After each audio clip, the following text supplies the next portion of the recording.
This has been Strictly Ball Business. Strictly ball business. Strictly ball business. I like that video. Shit.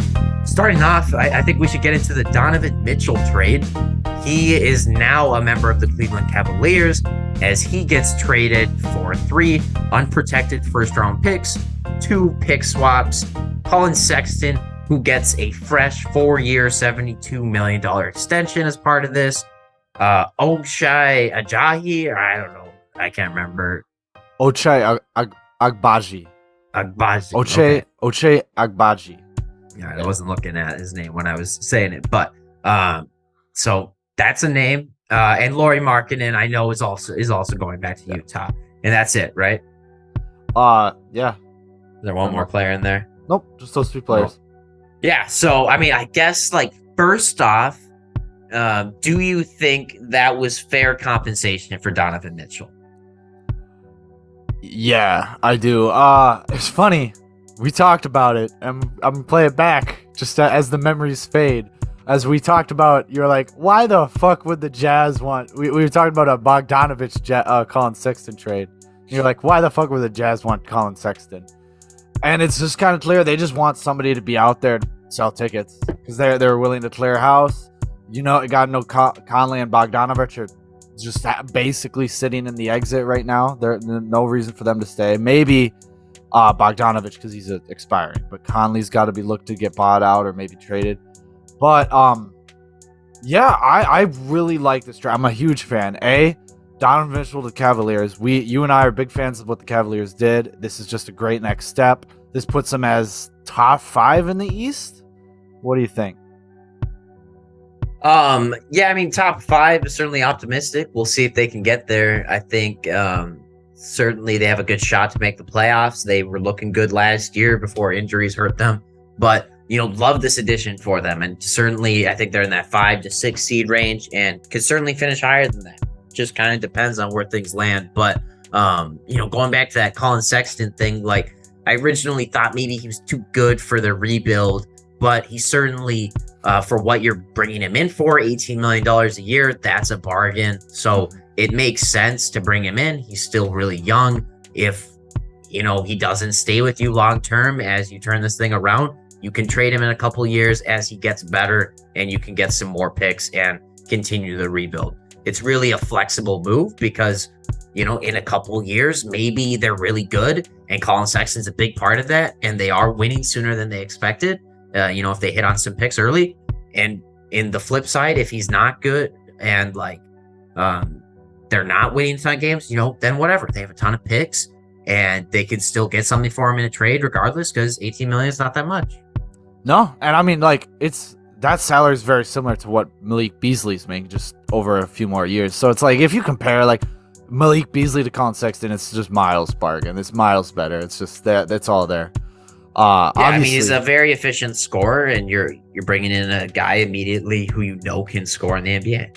Yeah, exactly. So you're gonna have it's gonna be a messy offense, but at least it'll look all right. I'm actually super excited about Ochai Agbaji. We talked about him on our when we did our draft prep, who's gonna draft whom, who's gonna be a sneaky pick, and I said that he's probably gonna be I see him as the Chris Duarte of this draft, where he's an older player, but he comes in and just produces right away. And I was think, he a first round pick this year? Mm-hmm. Yeah, he was the Cavs' first round pick. He was 22nd. I was a super big fan of him. I really like that. I mean, both him and Colin Sexton kind of add a little. We just made a video about how there's not really a young core here, and they really need to build a lot. I mean, granted, now they have gives them something, sure, but sure. Well, now ultimately we're gonna have to see where these draft picks land. Right. So Danny Ainge pulling out all the stuff. He did it. 3 pick swaps, 7 first-round picks between Gobert and Donovan Mitchell. That's a haul. Plus, the players in the Timberwolves trade are very Malik Beasley might be something. Jared Vanderbilt's a great piece. Yeah. They're good role players, but realistically, those guys aren't going to be there in 4 years. Right. But this trade kind of gives direction on where they want to go with. Granted, Colin might not be here the whole time, but he's certainly a great young player to have, and I just talked a bunch about Ochai. So both of them, and Lauri Markkanen's fine. He's a fine piece. Yeah, they tread water for a bit now. I would have preferred to see Colin Sexton get his bag, get more money, but the injury last year really screwed him, and I would have loved to see him play on a team that has winning aspirations. But this is the way it turned out, and maybe he gets traded in a year or two when a contender realizes, like, hey, Colin Sexton for 18 million is not bad. No, yeah, he's definitely going to be a really nice piece to have in there. I mean, let's talk about the Cavs. So we touched on it. Yeah, let's They're get obviously into going to be really good.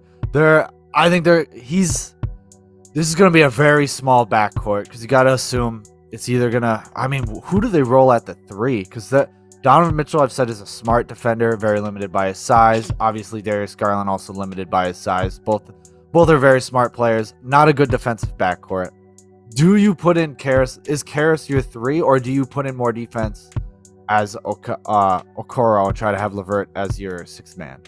Yeah, I think LeVert comes off the bench. Okoro ultimately would be the one I would start as long as he looks good in camp, because you're going to need some scoring off your bench regardless.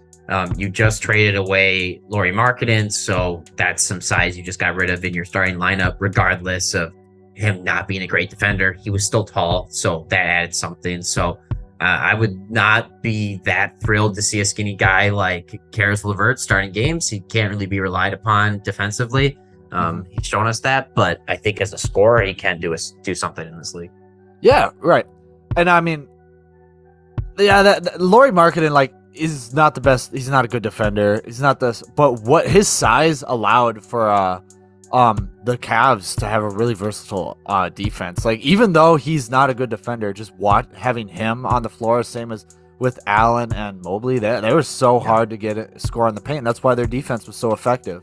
We'll see how it's affected now. Obviously, they're going to take some steps back, but their offense is going to be outrageous now. Yeah. I mean, I don't think they're going to take too much of a step back. Obviously, I think the offense being this much better should help the defense too. It's going to take some pressure off them. And Donovan Mitchell is constantly trying to get in the fast break. And he's going to be hungry on this team, excited to get them to a championship, hopefully. Right, and now maybe he likes Jared Allen, so maybe he'll actually have some 2-man game other than when he didn't, because he didn't like Gobert. He had 4 passes a game. Yeah, I mean, they're different type of player, and I'm really curious about Donovan and Evan Mobley, because Evan Mobley's a really gifted scorer from a lot of different parts of the court that Jared Allen simply isn't. And yeah, I'm just really excited to see those guys grow together. I think that this is a really exciting young core. We talked about, we had a video about it. We already talked about him being one of the best young cores in the NBA. And then they add Donovan Mitchell, a bona fide star in this league, who could still get better. Yeah. Oh yeah, no, definitely. I don't think we've seen his peak yet. And just adding what a steal for the Cavs. They were able to keep Allen, Mobley, Garland, and Karras and all their best good young players. Obviously, we knew Colin Sexton was out the door. Lauri was kind of and Ochai was we already didn't know where he was going to be on the roster anyway. So those two weren't surprised. None of those 3 were surprises. But the fact that the top player they traded was a guy everybody knew they wanted to upgrade from, and this is a clear upgrade. Yeah.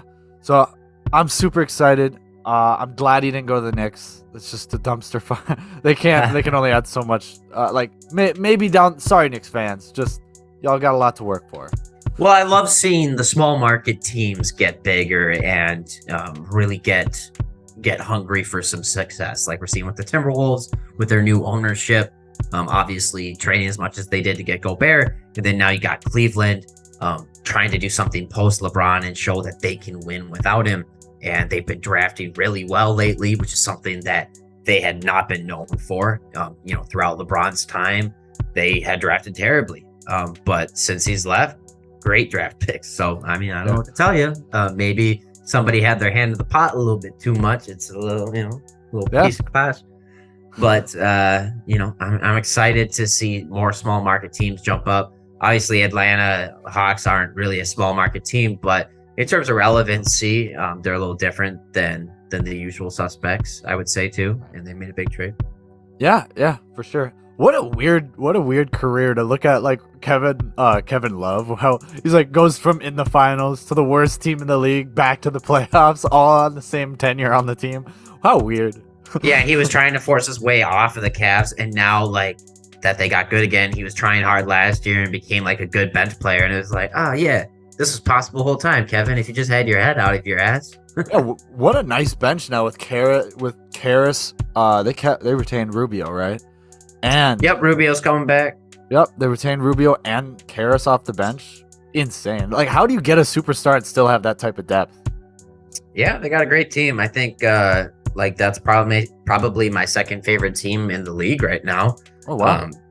I mean, I would say because they're in the East, so They're exciting. not A really good underdog. not really competitor with the Wolves, and I think like they're a similar type of market as the Wolves. So Yeah. I love to see the underdogs win, sure. and they have a lot of fun players on this team. Grizzlies of the East, but great, perfect. That can't wait to The see. Grizzlies are full of whinies, but True. can't wait to see the Cavs in the playoffs next year. That's gonna be super exciting. They're back to winning basketball. Did you guys like that video? I like that video. Just comment, like, and subscribe.